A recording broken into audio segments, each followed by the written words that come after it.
Amara tidak tahu bahwa keheningan memiliki berat. Keheningan pasca kepergian Bima, suaminya, terasa seperti lapisan kaca tebal yang menyelimuti seluruh rumah, menekan dadanya, dan membuat setiap tarikan napas terasa seperti upaya mekanis yang menyakitkan. Sudah 7 hari sejak jantung Bima memutuskan untuk berhenti secara mendadak saat ia sedang menyiram tanaman di halaman belakang. 7 hari sejak dunia Amara yang hangat dan bersemangat runtuh menjadi puing-puing abu-abu. Di sofa ruang tamu, di tempat yang menjadi favorit Bima saat membaca berita pagi, gumpalan debu seolah enggan menempel, seakan tempat itu masih menanti penghuninya kembali. Bau samar kopi pahit dan wangi aftershave yang selalu Bima gunakan masih melekat pada bantal, dan Amara berpegangan pada sisa-sisa aroma itu seperti seorang pelaut berpegangan pada kayu apung di tengah badai. Trauma itu bukanlah ledakan emosi, melainkan kelumpuhan. Amara tidak lagi menangis. Matanya kering, dan kepalanya terasa kebal. Ia bergerak, makan, dan tidur sebatas karena kebutuhan biologis, bukan karena kemauan. Seluruh memorinya terhenti pada adegan Bima jatuh, suara selang air yang terus menyembur tanpa kendali, dan kepanikan yang datang terlalu terlambat. Dokter menyebutnya serangan jantung masif. Sebuah kalimat yang terasa terlalu sederhana untuk mengakhiri kebahagiaan seumur hidup. Hari ini, Amara memutuskan bahwa ia harus melakukan sesuatu yang substansial, sesuatu yang akan memberikan penutupan, meskipun ia tahu penutupan itu hanyalah ilusi. Ia harus membereskan barang-barang Bima. Dengan langkah kaki yang nyaris tanpa suara di atas lantai parket, Amara berjalan menuju kamar kerja Bima. Ini adalah ruang yang paling teratur di rumah, sebuah cerminan sempurna dari pribadi Bima yang metodis. Begitu pintu dibuka, Amara disambut oleh tumpukan buku yang tersusun rapi, meja kerja kayu jati yang berkilauan, dan sebuah laptop yang layarnya sudah tertutup, seolah Bima baru saja beranjak untuk mengambil minum dan akan segera kembali. Ia memulai dengan laci paling atas. Laci tempat Bima biasa menyimpan pena dan dokumen penting. Tugas itu terasa surreal, seperti membongkar reruntuhan kuil suci. Setiap kertas, setiap kartu nama, setiap nota belanja adalah artefak dari kehidupan yang hilang. Amara mencoba mengendalikan napasnya. Ia berjanji pada dirinya sendiri, tidak boleh menangis. Laci pertama bersih. Laci kedua berisi dokumen-dokumen keuangan. Laci ketiga, yang biasanya berisi pernak-pernik acak, menyimpan dompet kulit coklat tua milik Bima. Dompet itu adalah satu-satunya barang pribadi Bima yang belum ia sentuh sejak malam pemakaman. Menyentuhnya terasa seperti menyentuh tangan Bima secara langsung. Amara meraih dompet itu. Kehangatan kulitnya yang lembut, teksturnya yang sudah usang karena seringnya dipegang, seolah mengirimkan denyut nadi Bima yang kini sudah tidak ada. Ia membukanya, mencoba fokus pada tugasnya. Ia harus mengambil KTP, SIM, dan kartu-kartu yang perlu dibatalkan. Kartu kredit, kartu debit, kartu anggota GIM. Foto dirinya yang ia berikan saat ulang tahun Bima 2 tahun lalu, terselip di balik slot kartu. Amara menahan air matanya, menggigit bibir bawahnya kuat-kuat. Ia terus bergerak, mencari alasan logis agar ia tidak hancur di tempat. Lalu, di saku koin yang jarang digunakan, di antara beberapa keping uang receh yang sudah teroksidasi, jari-jari Amara menyentuh sesuatu yang keras dan dingin. Itu adalah kunci perak kecil. Kunci itu sangat berbeda dari kunci-kunci rumah yang lain. Kunci rumah, kunci mobil, atau bahkan kunci laci kabinet Bima, semuanya berwarna emas kusam atau perunggu gelap. Kunci ini ramping, berkilauan seperti perak baru, dan memiliki ukiran tunggal, huruf K, yang elegan di bagian atasnya. Kunci itu jelas tidak biasa, dan Amara yakin ia belum pernah melihatnya seumur hidupnya. Saat melihatnya, seketika trauma dan kesedihan Amara teralihkan, digantikan oleh gelombang dingin yang tajam. Ia mengenali ukiran K itu. Ukiran yang sama terdapat pada kenop pintu satu-satunya di rumah ini yang selalu terkunci dan tersembunyi, ruangan belakang. Ruangan belakang terletak di ujung lorong paling gelap di rumah, di sebelah gudang. Itu adalah ruangan yang paling misterius. Selama 7 tahun pernikahan mereka, ruangan itu selalu terkunci.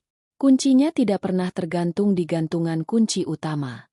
Jika Amara bertanya, Bima selalu memberikan respons yang sama, meskipun nadanya bervariasi antara tegas dan memohon. Jangan pernah membuka ruangan itu, Amara. Aku mohon, sayang, lupakan ruangan itu. Itu bukan tempat untukmu. Larangan itu dulunya hanya terasa seperti keanehan kecil dalam hubungan mereka. Sebuah detail aneh yang ia abaikan karena kebahagiaan mereka yang lain begitu sempurna. Sekarang, di tengah keheningan yang mematikan dan dengan kunci perak di tangannya, larangan itu terasa seperti rahasia besar yang terputus. Bima pergi tanpa memberikan penjelasan, meninggalkan sebuah enigma yang kini menuntut jawaban. Amara merasakan aliran darahnya kembali. Kelumpuhan emosinya sedikit mereda, digantikan oleh dorongan mendesak dan rasa ingin tahu yang membakar. Apakah ini alasan kematian mendadak Bima? Apakah ada hal gelap yang ia sembunyikan? Apakah Bima tidak sehangat yang ia kira? Kunci perak kecil itu terasa berat di telapak tangannya. Itu bukan lagi sekadar kunci. Itu adalah pintu masuk ke babak terakhir dalam kisah suaminya. Satu-satunya bagian yang ia tidak pernah diizinkan untuk melihatnya. Amara berdiri dari kursi Bima, menjauh dari tumpukan dokumen yang tidak lagi penting. Ia menatap kunci itu, dan ia menatap lorong gelap yang menuju ke ruangan belakang. Ia sudah kehilangan segalanya. Tidak ada lagi yang perlu ditakutkan. Hanya ada satu hal yang tersisa untuk dilakukan, menggunakan kunci perak itu. Ia harus tahu apa yang disembunyikan oleh suaminya sebelum jantungnya berhenti berdetak. Amara menyelipkan kunci itu ke saku bajunya, meninggalkan kamar kerja Bima dengan tekad yang dingin dan baru. Ruangan belakang menanti. Dan Amara akhirnya siap untuk melanggar larangan terakhir suaminya. Kunci perak kecil itu terasa dingin di saku Amara, memberikan sensasi nyata yang berhasil mengusir sejenak kabut duka. Sensasi itu, meskipun tidak nyaman, terasa lebih hidup daripada kebas yang ia rasakan selama seminggu terakhir. Ia berjalan perlahan menjauh dari kamar kerja, menuju ruang tamu, dan menjatuhkan diri ke sofa, membiarkan pikirannya kembali mundur, mencari jejak ingatan tentang ruangan belakang. Ia harus memahami akar larangan Bima sebelum ia mengambil langkah drastis menuju pembukaan. Rumah mereka, sebuah hunian bergaya minimalis modern dengan banyak jendela kaca, selalu terasa terbuka dan transparan, kecuali satu sudut itu. Ruangan belakang. Posisinya yang terletak di sayap timur, tersembunyi di balik rak buku kayu jati yang besar, membuatnya jarang terlihat oleh tamu atau bahkan oleh mereka sendiri. Ruangan itu tidak pernah tercatat dalam peta rumah yang mereka terima dari pengembang. Ruangan itu, secara harfiah, adalah anomali. Amara pertama kali menyadari keberadaan ruangan belakang, atau lebih tepatnya, sebuah pintu tak bertanda, setelah 6 bulan mereka pindah. Saat itu, mereka sedang sibuk mendekorasi rumah. Amara, yang bersemangat ingin membuat gudang penyimpanan peralatan, menemukan pintu kayu polos yang tampak seperti bagian dari dinding di sebelah gudang. Pintu itu nyaris tidak memiliki pegangan, hanya kenop kuningan kecil yang selalu diam tak bergerak. "Bima, ini pintu apa?" tanyanya saat itu, sambil mencoba memutar kenop kuningan yang berhias ukiran inisial K, yang kini ia tahu persis sama dengan ukiran pada kunci perak di sakunya. Bima, yang saat itu sedang sibuk memasang lampu gantung di ruang makan, langsung meletakkan perkakasnya. Reaksi Bima sangat mendadak. Wajahnya yang selalu ceria berubah tegang. Ia berjalan cepat ke arah Amara. Raut wajahnya menunjukkan perpaduan antara kekhawatiran dan ketegasan yang jarang Amara lihat. "Itu tidak penting, sayang," jawab Bima. Suaranya lebih keras dari biasanya. Ia berdiri di depan pintu itu, seolah-olah melindungi rahasia di baliknya. Itu hanya ruang utilitas kosong dari pembangunan lama. Mereka menutupnya karena tidak layak pakai. Jangan pernah mencoba membukanya. Amara, yang saat itu masih dalam fase kemesraan pengantin baru, terkejut namun langsung menurut. Bima jarang sekali bersikap seperti itu. Ia mengangguk, dan Bima langsung tersenyum lega, mencium keningnya, dan mengalihkan pembicaraan dengan ajakan makan malam romantis. Insiden itu pun terlupakan, atau lebih tepatnya, ditekan jauh ke bawah kesadaran Amara. Namun, larangan itu tidak hanya terjadi sekali. Setiap beberapa bulan, Amara entah bagaimana akan kembali memikirkannya. Mungkin saat ia melewati lorong itu di malam hari, atau saat ia kehabisan tempat penyimpanan. Setiap kali ia bertanya, respons Bima selalu semakin tegas dan dingin, seolah waktu tidak mengurangi misteri ruangan itu, melainkan justru menambah urgensinya. Aku sudah bilang, Amara, lupakan saja. Jangan paksa aku marah. Ruangan itu bukan untukmu. Itu adalah wilayah pribadiku, yang tidak boleh diganggu-gugat. Aku harap kau menghargai batasan itu, Bima pernah berkata.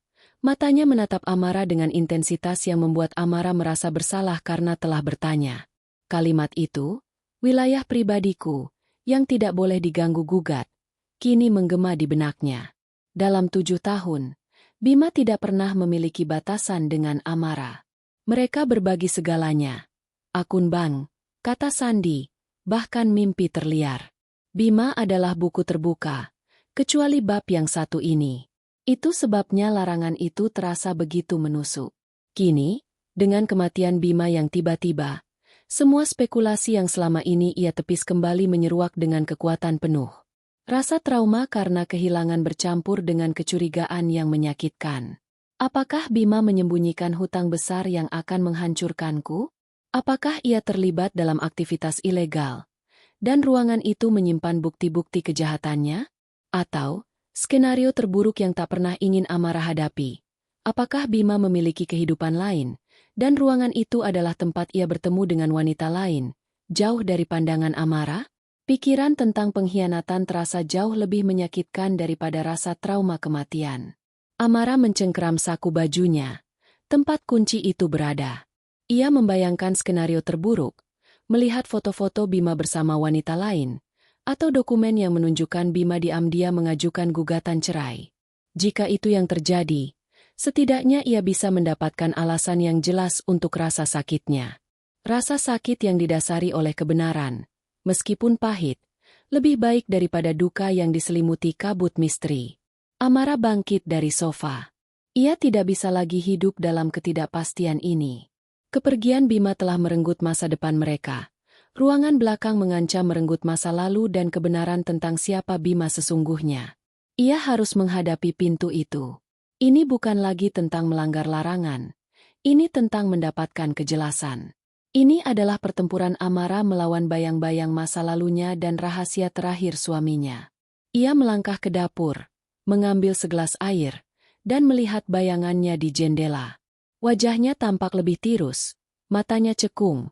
Namun di dalam matanya, kini ada percikan api yang baru, tekad. Tekad untuk membuka pintu itu, menemukan rahasia yang tersembunyi, dan mengambil kembali kendali atas narasinya sendiri. Ia akan merangkai kembali pecahan hidupnya, satu persatu, dimulai dengan ruangan belakang. Malam itu, Amara tidur tidak nyenyak. Dalam mimpinya, Bima berdiri di depan pintu, wajahnya memohon, matanya penuh kesedihan, dan ia terus mengulang, "Aku mohon, jangan dibuka." Pagi harinya, suara Bima itu masih terngiang. Tapi kini Amara tidak lagi takut. Ia hanya merasa kasihan. Kasihan pada suaminya yang harus menyembunyikan sesuatu sendirian. Namun, rasa kasihan itu tidak cukup untuk menghentikannya. Amara harus tahu. Ia menggenggam kunci perak itu erat-erat di tangannya. Babak penemuan akan segera dimulai. Fajar menyingsing, mewarnai langit dengan corak jingga yang ironis. Bagi Amara, cahaya pagi seharusnya membawa harapan, tetapi hari ini, ia hanya membawa beban yang semakin berat. Suara Bima, yang memohon dalam mimpinya, "Aku mohon, jangan dibuka," masih terasa nyata, berbisik di telinganya, menciptakan gema rasa bersalah yang menusuk. Rasa bersalah itu beradu keras dengan dorongan yang jauh lebih kuat. Kebutuhan untuk tahu. Amara beranjak dari tempat tidur. Ia tidak mandi. Ia bahkan tidak menyentuh sikat gigi. Kepentingan primer telah digantikan oleh obsesi tunggal, ruangan belakang. Ia berjalan ke laci nakas, mengambil kunci perak kecil itu, dan membiarkan dinginnya logam itu menenangkan gemetar di tangannya. Kunci itu adalah jembatan yang menghubungkan Amara yang sekarang, yang hancur dan trauma, dengan Amara yang akan datang. Entah menjadi Amara yang lega karena kebenaran, atau Amara yang runtuh karena pengkhianatan. Di dapur, ia menuangkan teh panas, tetapi ia hanya memegang cangkirnya, menggunakan uapnya untuk menghangatkan wajahnya yang kuyu. Ia duduk di meja makan, tempat ia dan Bima biasa merencanakan liburan mereka. Setiap sudut rumah ini menyimpan kenangan manis, dan setiap kenangan manis kini diserang oleh virus keraguan yang ditanamkan oleh pintu terkunci itu. Apa yang Bima lakukan padaku? Bisiknya pada cangkir tehnya. Jika Bima menyembunyikan sesuatu yang gelap, perselingkuhan, kriminalitas, atau bahkan identitas ganda, mengapa ia harus melindunginya bahkan sampai kematiannya? Larangan itu adalah bentuk proteksi. Tetapi untuk siapa? Untuk dirinya sendiri. Agar ia tidak dihukum? Atau untuk Amara? Agar ia tidak terluka oleh kebenaran? Pikiran itu berputar tak henti-hentinya, menciptakan labirin emosi yang menyesakkan. Rasa trauma karena kehilangan suaminya yang dicintai mulai bergeser. Sekarang, ia tidak lagi berduka atas kepergian Bima, melainkan berduka atas kemungkinan bahwa suaminya yang ia kenal, suami yang hangat, setia, dan penuh kasih, adalah sebuah kebohongan yang dirancang dengan sempurna. Kebohongan akan jauh lebih menyakitkan daripada kematian. Amara mencoba bernegosiasi dengan dirinya sendiri. Mungkin itu hanyalah koleksi hobi aneh. Mungkin Bima mengoleksi perangko langka atau komik dewasa yang memalukan. Tetapi skenario-skenario ringan itu runtuh di bawah beratnya larangan Bima. Bima bukan tipe orang yang merahasiakan hobi. Ia akan tertawa dan meminta Amara untuk berpartisipasi. Larangan Bima terasa terlalu serius, terlalu mendesak untuk hal sepele. Ia teringat kata-kata sahabatnya, Nia, saat pemakaman. Nia berkata, "Kau harus kuat, Amara. Lanjutkan hidupmu. Jangan biarkan duka melumpuhkanmu." Amara sadar bahwa duka telah berubah menjadi paranoia. Dan satu-satunya cara untuk membunuh paranoia adalah dengan memotongnya pada akarnya, menemukan kebenaran yang tersembunyi. Untuk melanjutkan hidup, Amara harus tahu Bima yang mana yang ia cintai. Bima yang jujur atau Bima sang pembohong ulung. Amara meletakkan cangkirnya. Tangannya tidak lagi gemetar. Kini digerakkan oleh tekad yang dingin dan mantap. Ia telah mengambil keputusan. Ia akan membuka pintu itu. Keheningan Bima tidak akan pernah lagi menjadi pelindungnya. Ia harus menghadapi pintu itu demi kesehatan jiwanya sendiri. Ia bangkit. Kakinya terasa berat seolah diseret oleh rantai. Perjalanan dari dapur ke ruangan belakang terasa jauh sekali, seperti melintasi zona waktu. Rumah yang biasanya terasa nyaman dan familiar, kini terasa asing dan dingin. Setiap langkahnya adalah pelanggaran. Lorong menuju ruangan belakang memang selalu gelap, bahkan di siang hari. Rak buku kayu jati di sebelah gudang tampak seperti benteng pelindung. Amara harus menggeser rak buku itu sedikit untuk menunjukkan pintu rahasia di baliknya. Rak itu berat, dan Amara mengerahkan seluruh sisa tenaganya. Napasnya tersengal. Saat rak itu bergeser, pintu kayu polos itu terpampang jelas. Pintu itu terlihat sama persis seperti yang ia ingat. Tidak memiliki pegangan, hanya kenop kuningan kecil dengan ukiran K yang misterius. Pintu itu terlihat tidak berbahaya, namun aura rahasia di baliknya begitu kuat, seolah pintu itu sendiri bernapas. Amara mendekat. Ia mencondongkan tubuhnya, menempelkan telinganya ke kayu. Tidak ada suara, hanya keheningan yang lebih pekat daripada di bagian rumah lainnya. Di sana, di ruangan belakang, waktu terasa berhenti. Ia menarik kunci perak dari sakunya. Permukaannya terasa dingin dan licin. Amara menatap kunci itu untuk sesaat. Teringat Bima yang selalu tersenyum, Bima yang selalu memeluknya.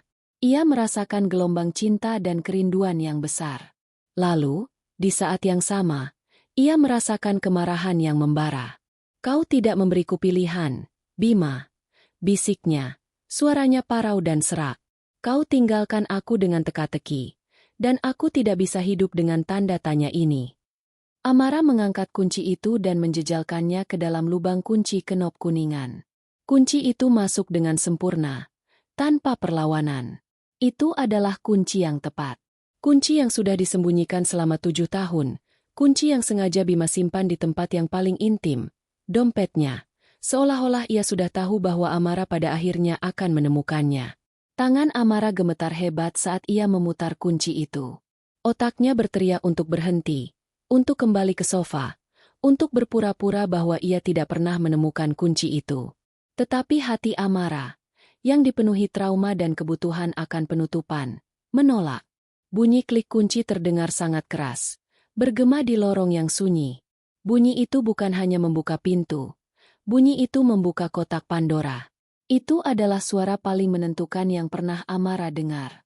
Pintu itu kini terbuka. Amara menarik napas dalam-dalam, menyiapkan diri untuk pemandangan terburuk, kebohongan, pengkhianatan, atau bahkan sesuatu yang mengerikan.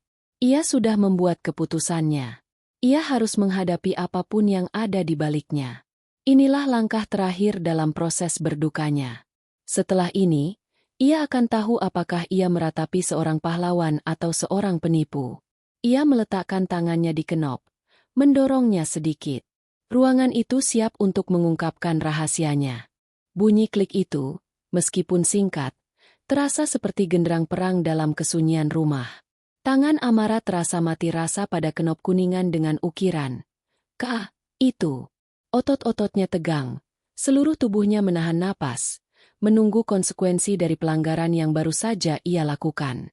Ia tidak tahu apakah ia akan menemukan pengkhianatan, kejahatan, atau sekadar gudang tua yang membosankan, tetapi yang pasti, ia baru saja meruntuhkan dinding terakhir yang dibangun Bima antara masa lalu dan masa depan mereka. Amara memutar kenop itu perlahan. Kenop itu berdecit pelan, sebuah suara usang yang jarang sekali digunakan. Pintu kayu polos itu bergerak mundur, membuka celah tipis.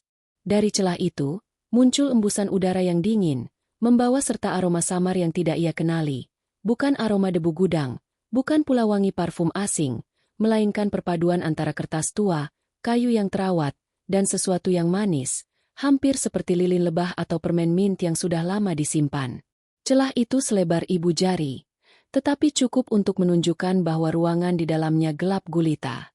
Tidak ada jendela yang terlihat dari lorong, dan Bima jelas tidak pernah menyalakan lampunya.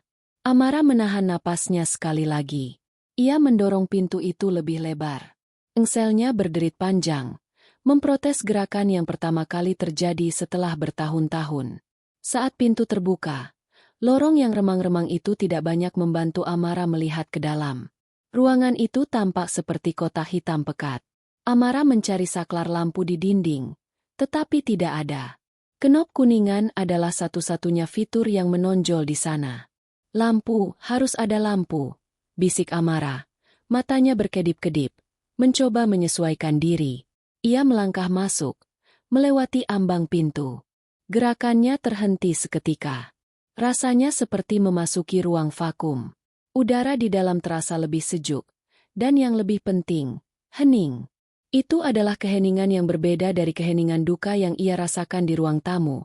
Ini adalah keheningan yang tersimpan, sebuah ruang yang terisolasi dari suara dan waktu. Setelah beberapa detik, Amara mulai bisa membedakan siluet. Di tengah ruangan, cahaya tipis yang berhasil menembus celah gorden yang tertutup rapat, menciptakan garis cahaya seperti pedang tipis yang membelah kegelapan. Mata Amara yang sudah terbiasa dengan kegelapan mulai bekerja. Ia melihat bayangan-bayangan benda yang tersusun rapi. Ruangan itu bukanlah gudang yang berantakan, melainkan sebuah ruang yang tertata. Di sebelah kiri, ada rak logam tinggi yang tertutup kain penutup putih. Di sebelah kanan, ada sebuah meja besar, yang permukaannya tertutup benda-benda persegi. Dan di tengah, ada sesuatu yang tampak seperti papan tulis besar atau easel yang berdiri tegak. Amara mengeluarkan ponselnya, menyalakan senter. Cahaya senter yang tajam menusuk kegelapan, dan apa yang ia lihat, meskipun masih buram, sama sekali tidak cocok dengan skenario terburuknya. Tidak ada pakaian wanita lain. Tidak ada dokumen rahasia yang tersemat lambang perusahaan mencurigakan. Tidak ada tumpukan uang tunai terlarang. Ruangan itu terawat. Lantainya bersih. Udara terasa segar meskipun dingin. Dan semua benda di dalamnya diatur dengan presisi yang hanya dimiliki Bima. Amara mengarahkan senternya ke meja besar di sebelah kanan. Meja itu bukan meja kantor, melainkan meja panjang yang biasa digunakan untuk proyek kerajinan. Di atasnya, berjejer rapi, kotak-kotak kecil dari kayu mahoni yang ditumpuk. Tumpukan kertas tebal yang diikat pita merah. Laptop usang yang Amara yakin adalah laptop pertama Bima saat mereka masih berkencan, terhubung ke layar monitor tua yang kini menjadi satu-satunya sumber cahaya elektronik. Amara berjalan mendekat. Kakinya terasa berat seolah menginjak air. Ia menyentuh meja. Permukaannya dingin. Ia menjulurkan tangan ke arah papan besar di tengah ruangan. Di sanalah perhatiannya tertuju, karena papan itu dipenuhi dengan gambar, tulisan tangan Bima, dan jalinan benang berwarna-warni yang menghubungkan semuanya. Saat senter Amara menyinari papan itu, ia melihat Bima telah membuat semacam peta pikiran, mind map, yang sangat rinci. Namun, konten dari peta pikiran itu membuat Amara mengerutkan kening. Di tengah papan itu, tertulis, "Proyek masa depan kita." Kata-kata itu membuat Amara tertegun. Bima telah merencanakan sesuatu?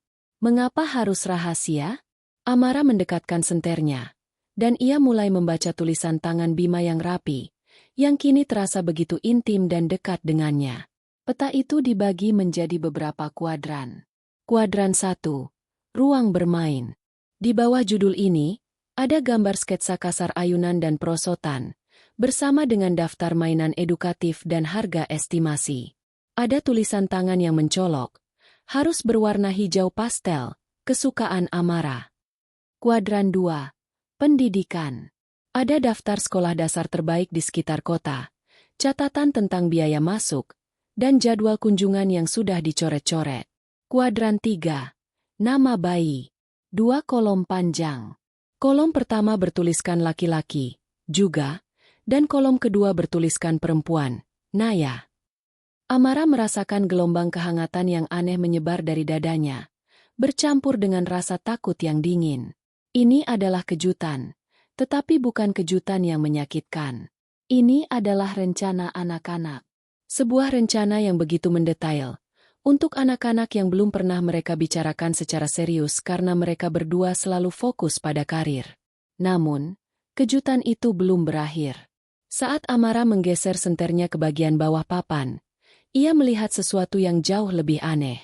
Tepat di bawah, proyek masa depan kita, terdapat sebuah perangkat keras kecil, terbungkus plastik, yang menyerupai monitor detak jantung minimalis, terhubung ke tumpukan resep dan berkas medis yang tersembunyi di balik sebuah boks kardus. Ruangan itu bukan tentang perselingkuhan atau kejahatan. Ruangan itu adalah tempat Bima merencanakan kehidupan baru, sementara ia diam-diam mempersiapkan kematiannya. Di sudut ruangan, tergeletak sebuah buku tebal bersampul kulit hitam. Di sampulnya, dengan huruf emas yang elegan, tertulis, "Catatan harian Bima, kunci terakhir." Amara menelan ludah. Rasa sesak itu kembali, tetapi kali ini bukan karena trauma kepergian, melainkan karena kebenaran yang mulai terungkap.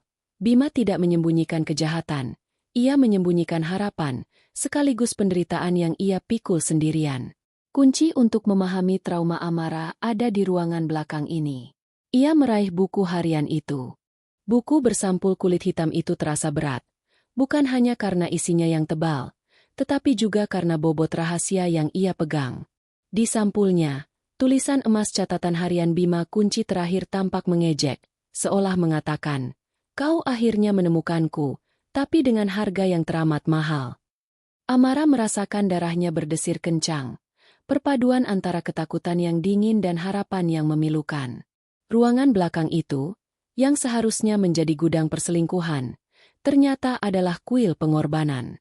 Amara menjatuhkan diri di atas karpet bludru tipis di lantai, tidak peduli dengan dinginnya ubin yang menembus kainnya. Ia meletakkan buku harian itu di pangkuannya. Ia perlu cahaya yang lebih baik. Amara bangkit, mengarahkan senter ponselnya ke seluruh ruangan. Matanya terhenti pada sebuah kabel perpanjangan yang tersembunyi di bawah meja. Kabel itu tersambung ke sebuah lampu meja kecil yang ditutupi kain putih. Ia menarik kain itu. Itu adalah lampu baca minimalis dengan bola lampu kuning lembut.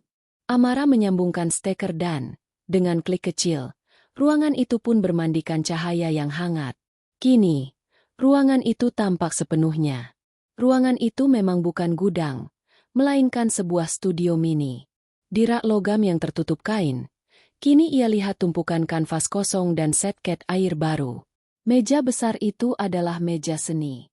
Dan peta pikiran, proyek masa depan kita, bukanlah sekadar papan rencana, melainkan papan visualisasi yang terisi penuh dengan harapan. Bima merangkai kehidupan yang ia inginkan bersamanya. Namun, fokus Amara kembali ke buku harian. Ia membuka halaman pertama. Tangan Bima yang biasanya tegak dan rapi, kini tampak sedikit gemetar di beberapa coretan. Di bagian atas halaman, tertanggal 8 bulan lalu, tertulis dengan tinta hitam. 12 Maret. Aku tidak tahu harus mulai dari mana, atau mengapa aku menulis ini di sini.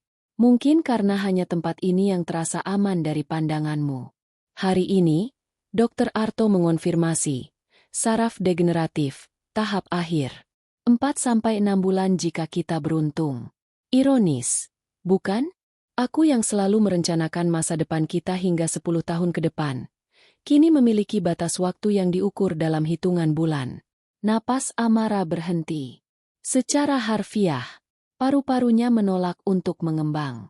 Jantungnya, yang baru saja mulai tenang setelah trauma kehilangan, kini berdebar liar, memukul rusuknya dengan keras. Ia tidak bisa bernapas. Rasa sesak yang ia rasakan seminggu terakhir setelah kepergian Bima, kini terasa nyata, tajam, seperti pisau es yang menusuk ke ulu hati.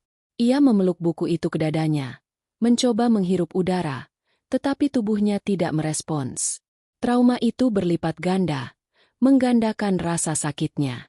Bukan kematian Bima yang membuatnya syok, melainkan kebenaran di balik kematiannya.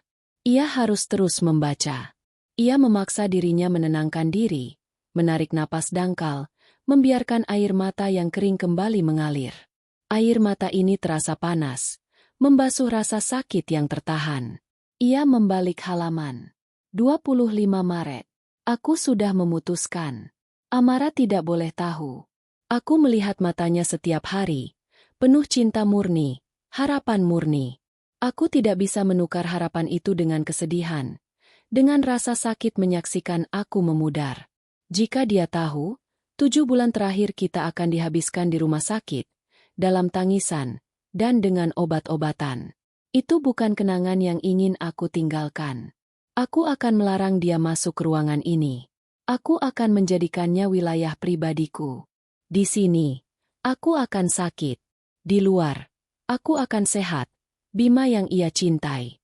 Di sini, aku merencanakan kematianku. Di sana, aku merayakan hidup bersamanya. Amara meraung. Suara itu bukan tangisan, melainkan ratapan yang berasal dari inti jiwanya. Ia membanting buku harian itu di lantai, lalu meraihnya kembali, mencium halaman itu, seolah ia bisa mencium bau Bima, merasakan kehadirannya. Rasa sakitnya kini bukan lagi tentang ketidakpastian. Rasa sakitnya adalah kesadaran akan isolasi cinta. Bima memilih untuk menanggung penderitaan itu sendirian, hanya demi memberikan Amara kenangan indah yang tak ternoda oleh kesakitan. Ia menatap monitor detak jantung minimalis di sudut ruangan, perangkat yang ia gunakan untuk memantau dirinya diam-diam. Monitor yang kini diam, kehabisan baterai. Ia menatap resep-resep obat yang namanya asing, pereda nyeri tingkat tinggi, obat jantung, penekan sistem saraf. Semua bukti kebohongan yang paling menyakitkan. Kebohongan yang dibangun di atas fondasi cinta yang tak tergoyahkan. Amara kembali ke papan visualisasi. Kuadran 3. Nama bayi. Laki-laki. Juga. Perempuan. Naya. Bima merencanakan masa depan yang ia tahu tidak akan pernah ia raih.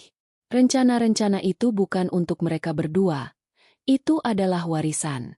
Rencana yang dibuat oleh seorang suami yang tahu waktunya singkat, tetapi ingin memastikan bahwa istrinya, suatu hari nanti, akan memiliki alasan untuk tersenyum dan melanjutkan garis hidup yang mereka impikan bersama. Ia menggeser pandangannya ke rak yang tadinya tertutup.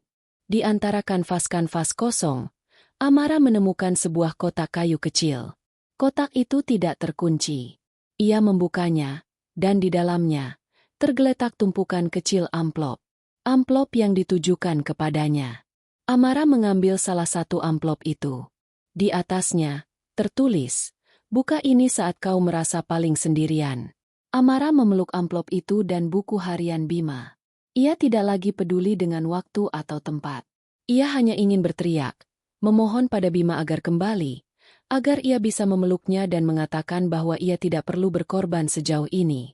Bahwa ia lebih memilih membagi rasa sakitnya daripada menerima kebohongan yang dilandasi cinta yang begitu besar.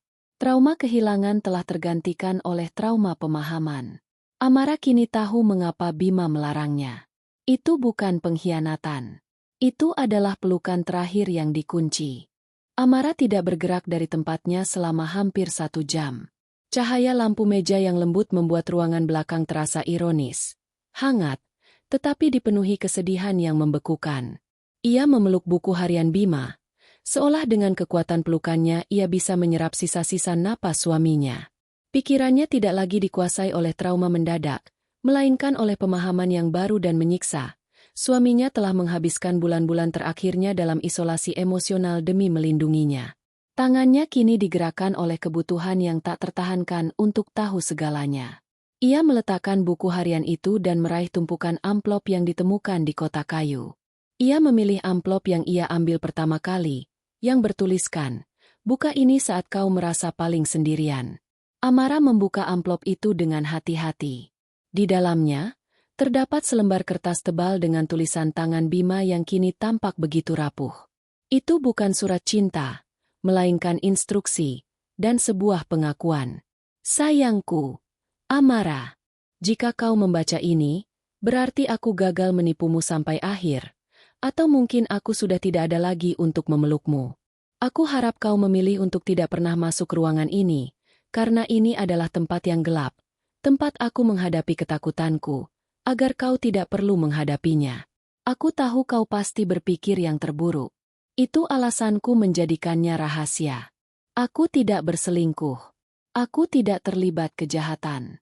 Satu-satunya kejahatan yang aku lakukan adalah mencintaimu begitu besar sehingga aku tidak tahan melihat mata indahmu dipenuhi air mata keputusasaan saat melihat tubuhku memudar.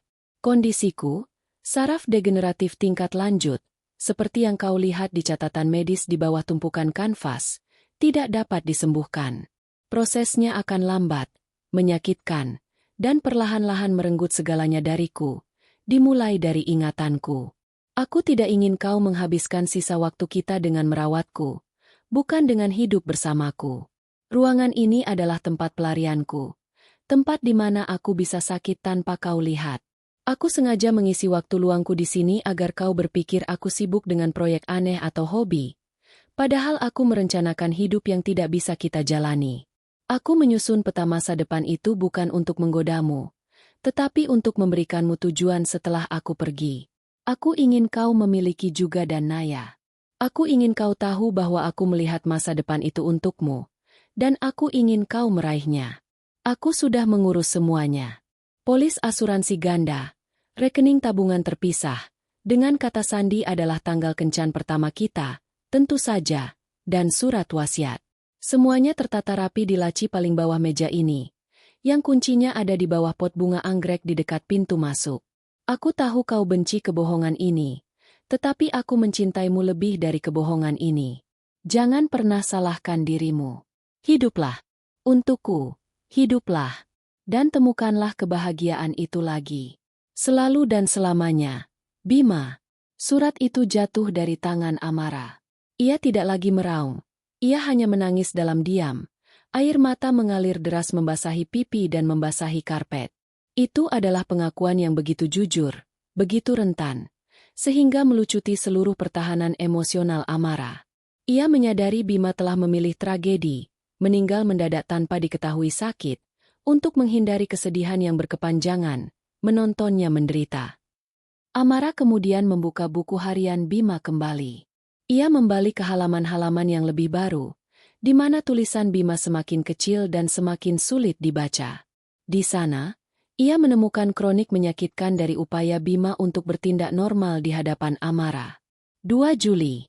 Hari ini kami tertawa sangat keras di ruang tamu, membicarakan anjing yang aneh di taman. Aku harus segera masuk ke sini setelahnya karena rasa sakitnya menyerang tiba-tiba. Aku hanya punya waktu untuk berlutut di toilet sebelum aku muntah. Tapi Amara tidak curiga. Dia pikir aku hanya mengalami kelelahan kerja. Sungguh, aktingku semakin baik.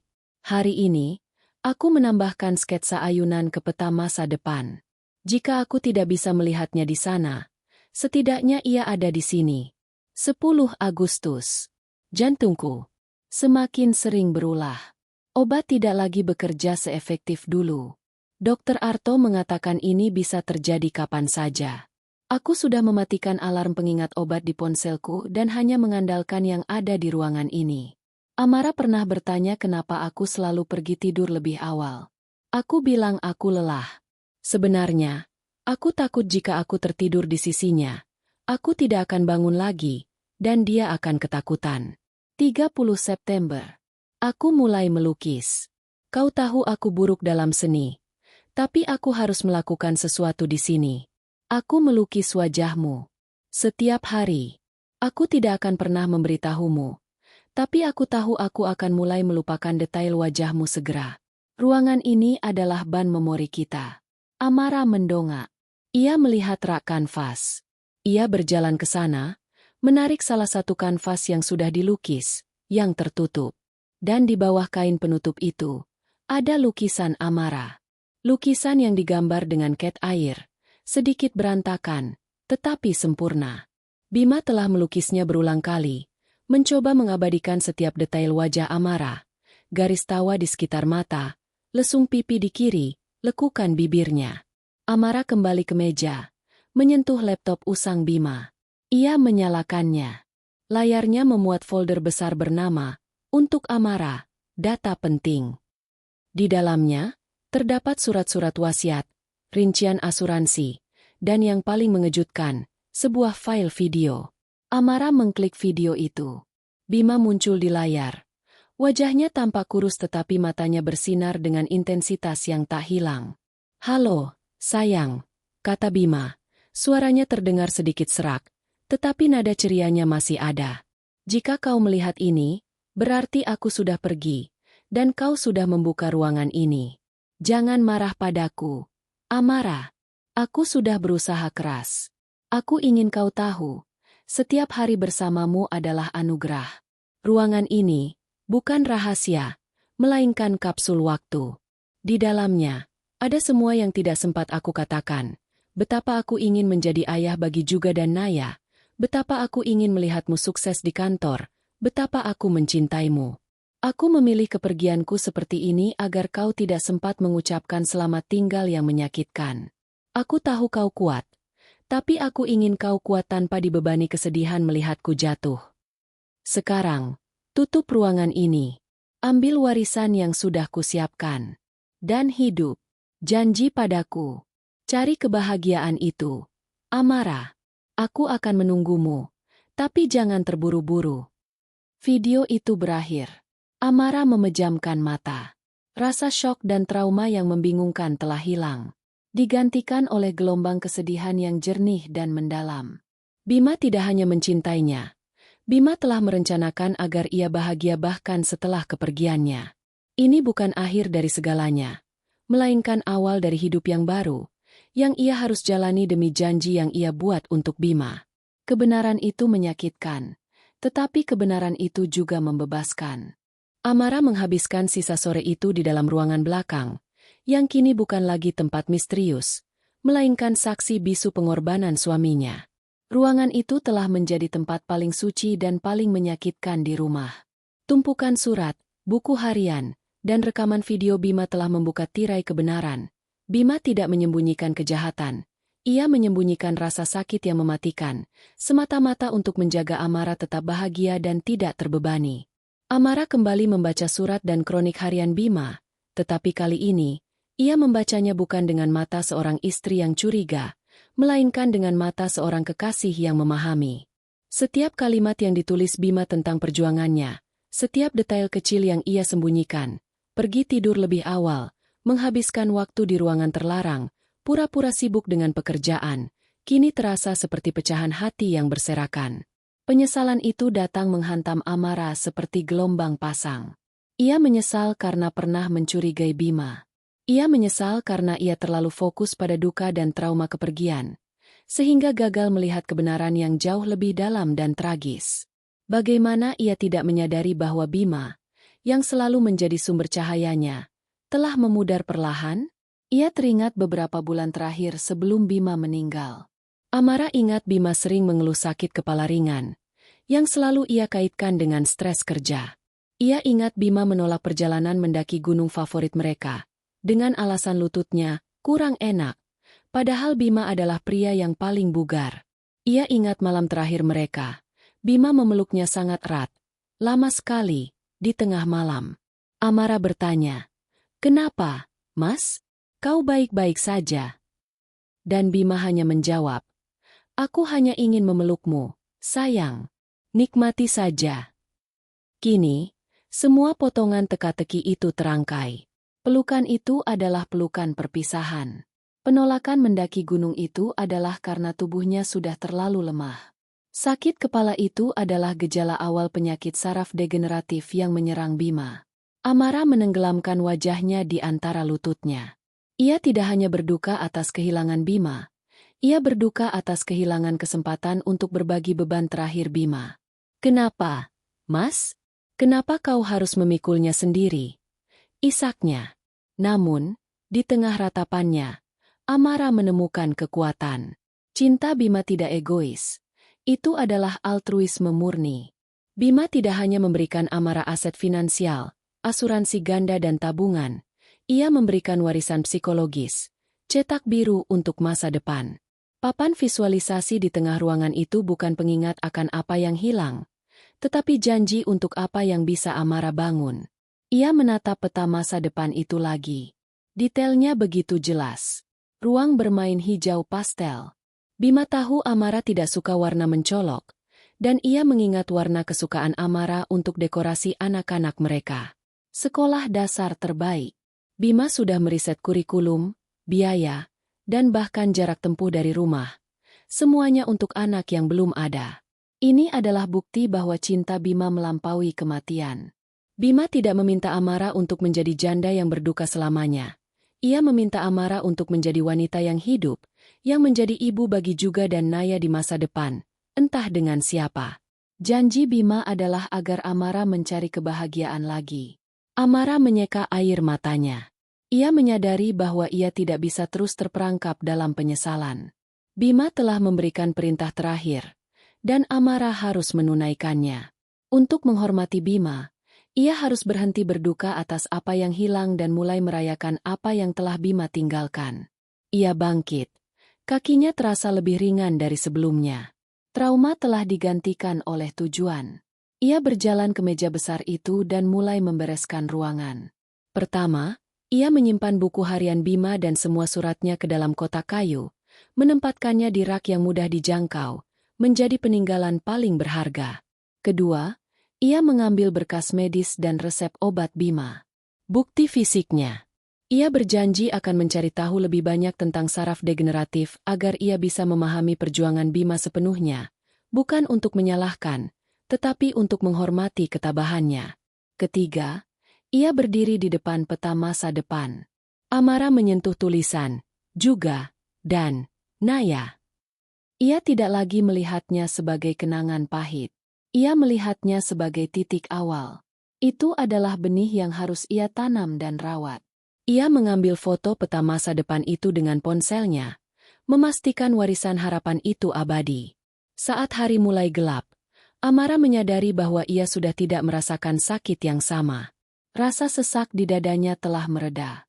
Ia masih sedih, sangat sedih, tetapi kesedihan itu kini dihiasi oleh rasa syukur yang mendalam.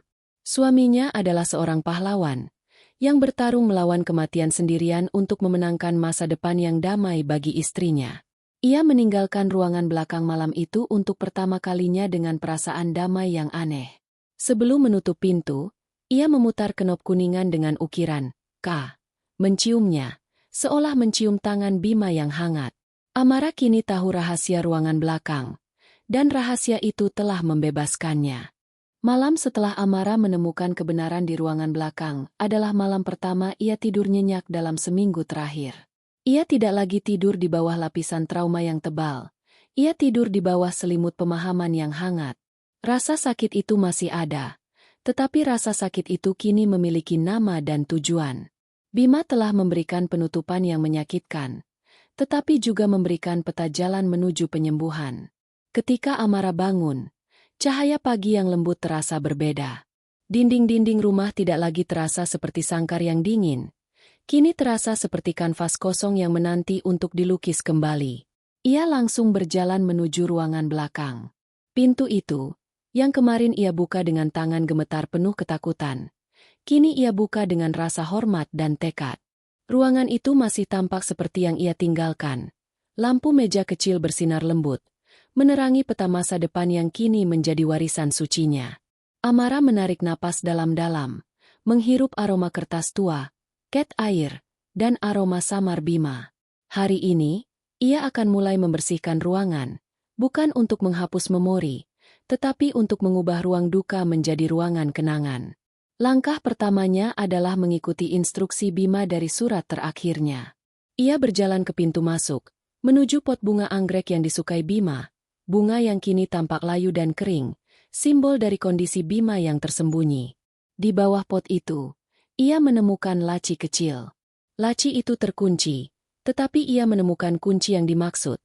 Kunci kecil kuningan yang tersembunyi di bawah lapisan tanah pot yang kering. Amara membuka laci paling bawah meja besar. Di dalamnya, tersusun rapi folder-folder tebal. Dokumen asuransi ganda, surat wasiat yang menunjuk Amara sebagai ahli waris tunggal tanpa syarat, dan, yang paling mengejutkan, sebuah rekening tabungan khusus yang diisi dengan uang hasil penjualan aset Bima yang dilakukannya secara diam-diam selama beberapa bulan terakhir. Kata sandi rekening itu benar, persis seperti yang Bima tulis, tanggal kencan pertama mereka. Amara memegang dokumen-dokumen itu. Ini adalah bukti nyata pengorbanan Bima. Ia telah merencanakan agar Amara dapat melanjutkan hidupnya tanpa tekanan finansial sama sekali, memberinya kebebasan untuk menemukan kebahagiaan baru, persis seperti yang Bima minta. Setelah membereskan urusan praktis itu, Amara beralih ke tugas yang paling emosional, ruangan itu sendiri. Ia mulai dengan membersihkan berkas medis dan resep obat yang menumpuk. Ia memasukkan semua bukti saraf degeneratif Bima ke dalam sebuah kotak arsip. Ia tidak membuangnya. Ia menyimpannya di gudang utama, sebagai pengingat akan ketabahan Bima. Ia berjanji akan menggunakannya untuk riset dan kesadaran, menghormati perjuangan Bima yang harus dilakukannya sendirian. Selanjutnya, ia mengubah peta masa depan. Ia tidak merobeknya. Sebaliknya, ia melaminasinya dengan kertas pelindung, menjadikannya sebuah masterpiece yang harus ia lindungi. Papan itu kini tidak lagi berdiri di tengah ruangan. Amara memindahkannya ke dinding utama, tepat di atas meja yang akan ia jadikan meja kerja. Papan itu, dengan coretan juga dan Naya, ruang bermain hijau pastel, dan daftar sekolah terbaik, menjadi visi Bima untuk masa depan Amara. Ia menyingkirkan monitor detak jantung dan kabel-kabelnya. Mesin-mesin yang mengingatkan pada penyakit itu harus hilang, digantikan oleh hal-hal yang mengingatkan pada cinta. Ia mengambil semua lukisan wajahnya yang dibuat Bima di kanvas, menatanya berjajar di rak yang baru saja ia kosongkan. Lukisan itu berantakan, tetapi penuh cinta. Amara kini memiliki galeri pribadinya, peninggalan visual dari seorang suami yang takut melupakan wajahnya. Amara mengambil buku harian Bima dan amplop surat-suratnya. Ia memilih sebuah kotak perhiasan mewah Bima, yang dulunya berisi jam tangan berharga. Kotak itu kini kosong, sempurna untuk menyimpan surat-surat itu. Ia menempatkan kotak itu di meja kerjanya, di samping laptop tua Bima. Kunci perak kecil, yang telah membuka rahasia ini, kini ia ikat dengan pita sutra dan menyimpannya di dalam kotak itu juga. Kunci itu akan menjadi kunci kenangan. Ketika hari beranjak sore, ruangan belakang telah sepenuhnya berubah. Kain penutup dan misteri telah hilang. Ruangan itu kini adalah sebuah studio kecil yang terang, dengan warna dinding krem dan kuning lembut, dipenuhi lukisan Amara, peta masa depan yang ceria, dan meja kerja yang rapi. Itu adalah tempat yang penuh dengan cinta, bukan ketakutan. Amara berdiri di tengah ruangan. Ia memejamkan mata dan berbisik. Aku mengerti, Mas. Aku menerima penutupan ini. Dan aku akan menjalani setiap rencana yang kau buat untukku. Ini adalah janji yang ia buat untuk Bima. Ia berjanji akan berhenti menjadi Amara yang lumpuh karena trauma. Ia berjanji akan menjadi Amara yang kuat, yang mewujudkan visi Bima. Ia akan kembali bekerja, ia akan mencari kebahagiaan, dan yang paling penting, suatu hari nanti, ia akan memiliki anak dan memberinya nama juga atau Naya, memenuhi janji yang dibuat Bima dengan nyawanya. Amara memutar kenop-kenop, meninggalkan ruangan. Kali ini, ia tidak menguncinya. Ruangan itu tidak lagi terlarang. Ruangan itu adalah bagian dari dirinya sekarang. Ia meninggalkan ruangan kenangan, mengambil kunci perak itu, dan melangkah ke lorong. Rumah itu kini terasa sunyi lagi, tetapi keheningan ini berbeda. Ini adalah keheningan yang tenang, penuh penerimaan, dan diliputi harapan. Amara telah menemukan rahasia suaminya, dan rahasia itu memberinya kekuatan untuk memulai hidupnya lagi. Minggu kedua sejak penemuan ruangan belakang adalah titik balik sejati bagi Amara. Energi yang sempat hilang kini kembali, tetapi bukan lagi energi panik atau trauma, melainkan energi yang tenang dan terfokus. Ia telah menukar kebingungan dengan kepastian, dan duka yang melumpuhkan dengan tujuan yang jelas. Amara tahu Bima ingin ia hidup, dan untuk menghormati pengorbanan suaminya, ia harus melakukannya dengan sungguh-sungguh. Langkah pertama adalah kembali berinteraksi dengan dunia luar. Amara memulai dengan membereskan urusan keuangan Bima, sebuah tugas yang ia lakukan di meja kerja barunya, di dalam ruangan kenangan. Ia menghubungi notaris yang direkomendasikan Bima dalam surat wasiatnya. Amara terkejut mengetahui betapa terperincinya persiapan Bima. Semua dokumen hukum dan keuangan telah disusun sedemikian rupa sehingga proses pengalihan aset berjalan mulus dan tanpa hambatan. Polis asuransi ganda, rekening tabungan, dan aset lainnya diurus seolah-olah Bima telah merencanakan kematiannya sendiri sebagai proyek terakhir yang harus diselesaikan dengan sempurna. Suami Anda adalah pria yang luar biasa teratur, Bu Amara, kata notaris Anton, sambil menatap Amara dengan rasa hormat bercampur iba. Semua tertata, tidak ada sengketa, tidak ada masalah. Ia memastikan Anda tidak perlu berurusan dengan kerumitan apapun. Pujian itu terasa manis dan pahit. Bima telah membebaskannya dari penderitaan emosional di akhir hayatnya, dan juga membebaskannya dari penderitaan birokrasi setelah kepergiannya. Amara berterima kasih dalam hati. Ia sadar, warisan terbesarnya bukan uang, melainkan waktu dan kedamaian pikiran. Langkah berikutnya adalah kembali bekerja. Selama seminggu, Amara menelepon kantornya, meminta cuti yang diperpanjang. Tetapi kini, ia tahu ia harus kembali. Pekerjaannya sebagai desainer grafis selalu menjadi kebanggaannya, dan Bima selalu mendukung karirnya. Ia menatap peta masa depan. Tepat di samping sketsa ruang bermain hijau pastel, Bima menyertakan catatan. Amara, jangan pernah berhenti mendesain. Dunia membutuhkan matamu yang unik. Amara tersenyum pahit. Ia membersihkan debu dari sketsa yang dibuat Bima. Ia menyalakan laptopnya dan mulai merespons surel-surel yang menumpuk. Perasaan asing itu lenyap, digantikan oleh familiaritas tugas. Bekerja di ruangan kenangan, di bawah pengawasan peta masa depan, terasa seperti bekerja bersama Bima. Setiap kali ia merasa lelah atau putus asa, ia hanya perlu melihat ke dinding, dan visi Bima untuk masa depannya akan memberinya dorongan. Perubahan terbesar Amara adalah pada cara ia berinteraksi dengan rumahnya. Ia berhenti menghindari lorong gelap.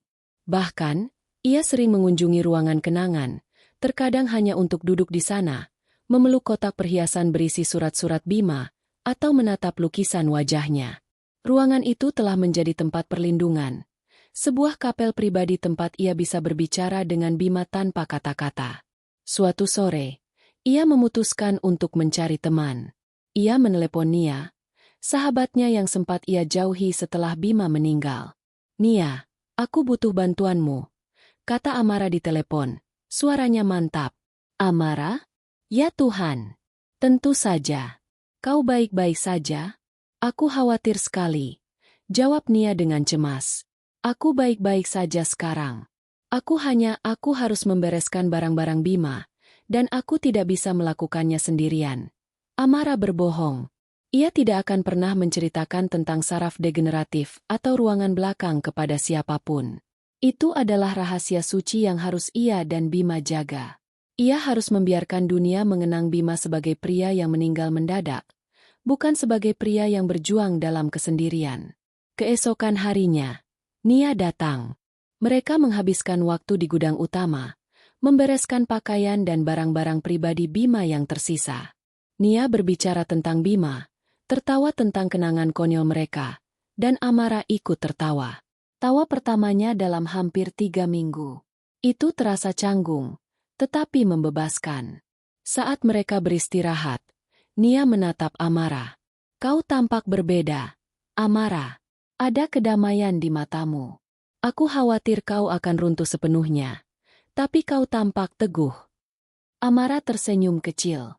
Aku baru menyadari, Nia, bahwa cinta Bima itu tidak berakhir di sini. Dia sudah menyiapkan jalan untukku. Sekarang, tugasku adalah berjalan di jalan itu. Jalan apa? Tanya Nia. Amara menunjuk ke dinding gudang. Jalan menuju rumah baru. Ini terlalu besar untukku sendiri. Aku akan menjual rumah ini. Keputusan itu spontan, tetapi terasa benar. Rumah ini penuh kenangan Bima yang lama. Amara membutuhkan awal yang baru, kanvas yang bersih untuk melukis masa depan yang Bima rancang. Uang dari penjualan rumah akan menambah tabungan yang ditinggalkan Bima, memberinya kebebasan finansial untuk mewujudkan ruang bermain hijau pastel di rumah barunya kelak. Amara menyimpan beberapa potong pakaian Bima, termasuk jaket kulit favoritnya, dan mendonasikan sisanya. Ia membersihkan rumah, membersihkan setiap sudut dari debu duka, mempersiapkannya untuk dilepas. Namun, satu hal yang tidak pernah ia sentuh adalah ruangan kenangan. Malam itu, setelah Nia pulang, Amara kembali ke ruangan kenangan. Ia mengambil buku harian Bima dan membaca halaman terakhir. 10 Oktober. Aku tidak tahu apakah aku akan bangun besok. Aku sudah mengunci semuanya, dan kunci perak ada bersamaku. Aku berharap Amara tidak akan pernah menemukan ini. Tapi jika ia menemukannya, aku harap kebenaran ini tidak menghancurkannya, melainkan menjadikannya lebih kuat. Selesaikan rencananya. Sayang, aku mencintaimu lebih dari segalanya. Lebih dari hidup ini. Amara memejamkan mata. Ia telah menemukan kekuatan itu. Ia memeluk buku harian itu erat-erat. Amara kini adalah janda yang kuat. Ia telah berduka. Ia telah marah. Dan sekarang ia telah menerima. Misi Amara kini adalah menjalankan visi Bima. Ia akan mencari kebahagiaan itu, tidak melupakannya, tetapi membawanya serta di dalam hatinya. Kunci perak kecil itu, kini tersimpan aman, menjadi pengingat bahwa di balik larangan yang paling gelap, selalu ada cinta yang paling murni. 5 tahun kemudian. 5 tahun telah berlalu sejak Amara memutar kunci perak dan menemukan rahasia ruangan belakang. Rumah tua dengan lorong gelap itu telah lama dijual, memberikan Amara kebebasan finansial untuk membeli sebuah rumah kecil yang lebih cerah di pinggiran kota, yang ia rancang sendiri. Ia tidak lagi menjadi Amara yang dilumpuhkan oleh duka. Ia adalah Amara yang teguh, seorang desainer grafis sukses yang mengelola studio independennya sendiri. Matanya masih menyimpan bayangan kesedihan, tetapi kini dibingkai oleh garis-garis tawa dan kedamaian. Pagi itu, Amara sedang berada di tempat paling spesial di rumah barunya, ruang bermain hijau pastel. Ruangan itu persis seperti yang Bima visualisasikan.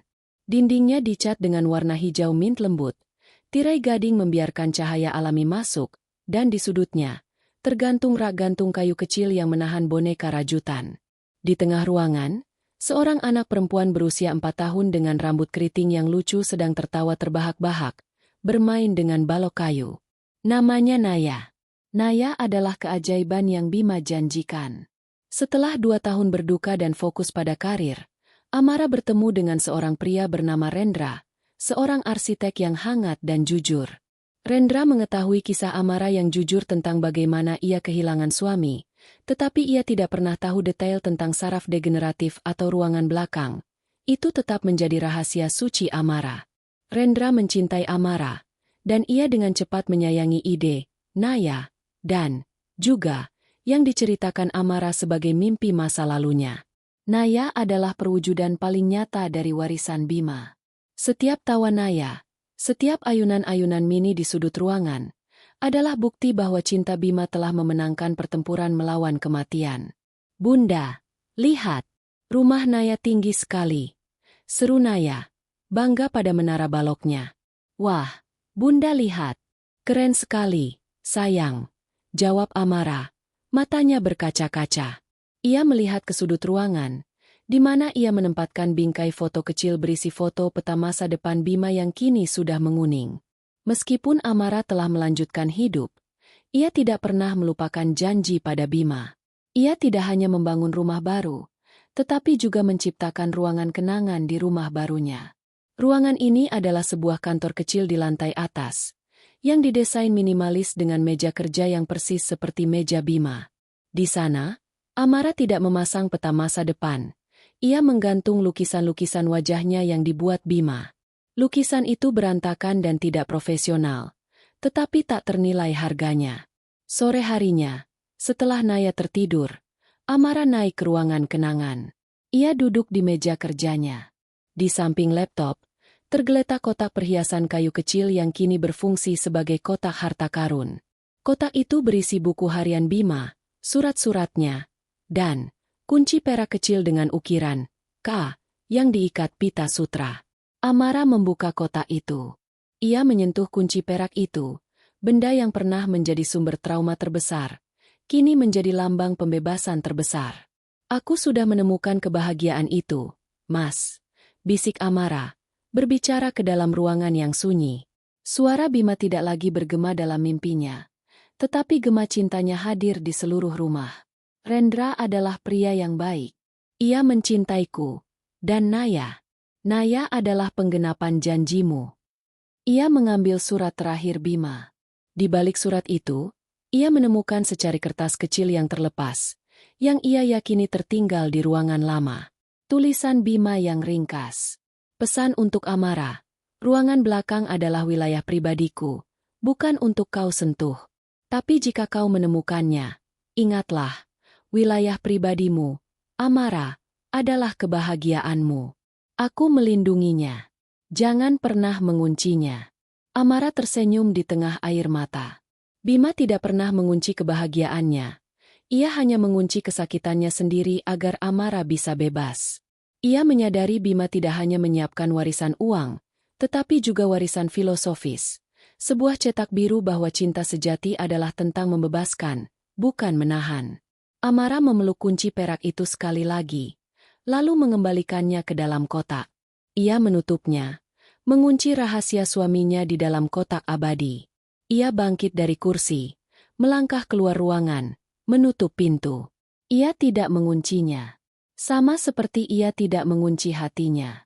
Saat ia berjalan menuruni tangga menuju ruang tamu, ia berhenti sejenak. Ia melihat keluar jendela. Di halaman belakang, Naya terbangun dan berlari, mencoba menangkap kunang-kunang di sore hari. Rendra sedang menyiram tanaman, tertawa melihat tingkah laku Naya. Amara tersenyum. Rumahnya sunyi, tetapi penuh dengan suara kehidupan. Ia telah berjalan di jalan yang disiapkan Bima. Ia telah menemukan kebahagiaan. Dan di balik setiap kebahagiaan yang ia rasakan, ia tahu ada pengorbanan suci yang dilakukan oleh seorang suami, yang cintanya begitu besar sehingga ia berjuang melawan kematian sendirian, hanya agar istrinya bisa memiliki masa depan yang terang.